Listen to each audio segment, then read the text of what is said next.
Hey y'all, welcome back to the Book Stamp. My name is Kate, and today I'm going to be going through some anticipated 5-star reads.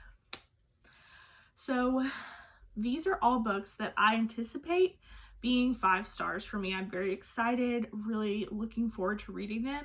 And this is like for the next couple months, so hopefully in a couple months after I've read all of these, we'll come back and see how good I am at predicting my own taste. Sometimes I feel like I have a really good understanding of what I like in a book, and then sometimes I'm really wrong. And I think part of it is I'm a huge mood reader. I really have to be in the mood to read a book, which is why all of the vlogs I've been talking about doing for a long time have not materialized. Because I still have books to read for them. Because I don't want to read stuff when I don't want to read it, you know? That's just how I be. But anyways, let's go ahead and get into I don't know how many, I think it's like 6 or 7 books that I am really looking forward to. I really think are going to be 5-star reads for me. So first we have The Silence of the Girls by Pat Barker. This won the Booker Prize. I did not realize it. So maybe this is way more literary than I really thought it was going to be. I've heard good things about it on BookTube, and basically this book is doing the Iliad or the story of the Trojan War, but really from the perspective of a lot of the women. I think specifically Briseis, who, if you watched the movie Troy with Brad Pitt 100 times as a child, like I did, you love Briseis. She was one of my favorite characters. They did her dirty in that movie, but you know, whatever. They actually, I think, merged her character with a lot of other characters in that movie for a variety of reasons. Achilles was super gay, but I've always loved her character, and I am so looking forward to reading this. This is also very similar to A Thousand Ships by Natalie Haynes, which I also anticipate reading pretty soon, but this was shortlisted for the Women's Prize for Fiction. So both of these books have been very well critically acclaimed. I'm planning on reading them fairly close together to sort of do a comparison and contrast. I think it will be very interesting. I think this book is, even just from the cover, kind of strikes me as a more YA-ish treatment of it.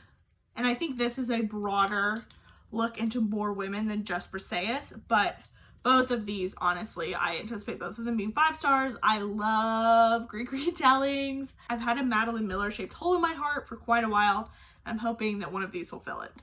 Next, we have The Roundhouse by Louise Erdrich, and this won the National Book Award, so I definitely have quite a few former big book award prizes that I'm trying to read. So I'm also trying to read a lot of the current ones, but this is sort of her main book that a lot of people talk about. I also want to read The Night Watchman by her. I have that too somewhere. Maybe I already returned it to the library. But this is really, for a long time, was sort of her big novel, and I've been meaning to read a lot of her work for a long time. I'm very interested in it, the Native perspective, and sort of, I think this one is a bit of a murder mystery.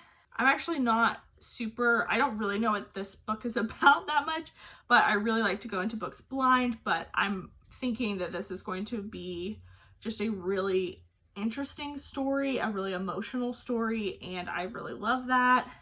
So I'm really excited to sort of delve into her backlist a little more. Just hold it like this. Another book is Sing Unburied Sing by Jesmyn Ward. I have been meaning to read her fiction for a really long time. I've had this book on my TBR forever. I found it at my local Ollie's for $4 and definitely wanted to pick it up. I have the anthology she edited, The Fire This Time, and I read that and I really enjoyed it, but it wasn't really showcasing her work as much, so I definitely wanted to grab this. This was also won the National Book Award, so we're seeing a theme. I didn't mean for there to be a theme, but there is a theme. But this basically tells a story. I believe it is sort of magical realism. But yeah, it's kind of a road trip novel. It is set in Mississippi and deals a lot with the historic, with the trauma from lynchings, and has just been raved about. And I really have wanted to read it for a long time. It's pretty short. But I think this book, especially like as a white Southerner, is a perspective that I really want to read, and I wouldn't say enjoy reading because it's definitely a difficult topic, but I think it's one that I personally need to grapple with and sort of always be confronting in my own life. I really prefer to do that through literature, and so I'm really looking forward to reading this. Oh, Jessamine Ward, so excited. The next book I have is Even As We Breathe by Annette Sanud-Clapsaddle. I have literally listened to her give, I think, 2 or 3 like author talks about this book, and I still haven't read it. You know, it's like that thing where the books these are like mostly books I physically own, and because I own them, I like don't feel that pressure to read them like I do with library books. I'm like, I have 2 weeks to read this. I've got to like churn through these library books. Maybe I should just check out less library books, but you know, who actually does that? You know? Anyways, but this is basically a historical fiction novel set around World War II in Cherokee, North Carolina, as well as Asheville, North Carolina, where our 2 characters leave the Cherokee reservation that is Cherokee, North Carolina, and sort of go seeking out different things. They get caught up in some historical stuff that happens. Basically, one of the hotels they're working at was used to keep like prisoners of war, and I'm just really, really looking forward to reading this. I've heard such great things about it. It was on the short list for the Reading Women Award in 2020, and I'm just dying to read this. Another book I'm really looking forward to that also sort of has that Appalachian thread woven through it, but it's set in Appalachia. It has like magical banjos in it. It really like draws upon Appalachian folklore and tradition, and from other Appalachian readers who have really, really identified and loved this novel. It has like the theme of strong women, which is like so such an Appalachian trait, and especially in Appalachian literature. And I think it's just going to be a fun, kind of dark, mysterious. It is a YA book, but like this is the type of YA book I've just been dying to read, and so I am so excited. Have I been saying any of the authors' names? I just didn't on this one. So, Ghostwood Song by Erica Waters. I've heard really great things about Erica Waters, and it was on, I think, at least one person's top book of the year in 2020, and I think her and I have really similar tastes.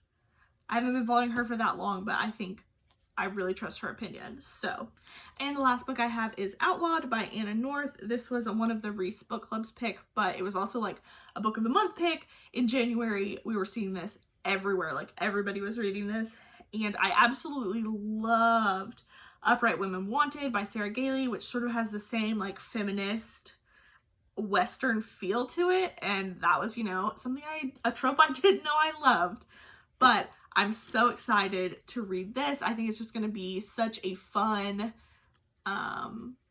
like period piece, but with feminist elements to it. And, you know, I usually like feminist literature. I usually don't, because I find it like really basic. Like, what comes to mind with this? Saw Kill Girls by Claire Legrand. The Women's War by Jenna Glass. A lot of them just kind of fall flat. I'll throw up any others that I think of later with those. So I'm really hoping this one delivers. I've heard kind of mixed things about it, which is why I haven't dove into it yet. But I just want to remain hopeful and really hope that this book is everything that I want. So this is also one of my anticipated 5-star reads. So those are all the books that I am anticipating being 5 stars. There were 6 of them. And I don't know, like February was a really good reading month for me, but this month I haven't had a 5-star read yet. So definitely hoping it's going to be one of those that I get to pretty soon. And as soon as I read all or most of them, I will check back in and we will see how good of a predictor I am. Who knows, man? Who knows? Anyways, thanks for hanging out, y'all. Until next time.